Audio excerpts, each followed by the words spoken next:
How to fix Instagram login error easy and fast. Hello guys, so all what you have to do is very simple, so don't worry because the problem is gonna be fixed 100%. All what you have to do is keep watching until the end.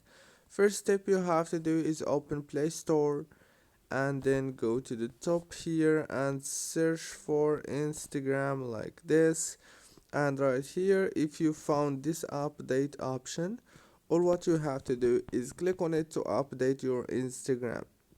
And after you update it, then all what you have to do is try to open it and try if there is the problem. If it didn't solve, then all what you have to do is go to settings, go to the apps, and open the Instagram app informations on your phone.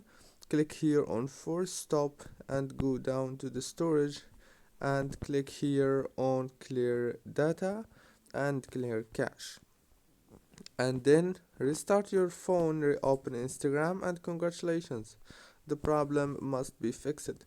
Don't forget to like, subscribe. Thank you for watching this video until the end.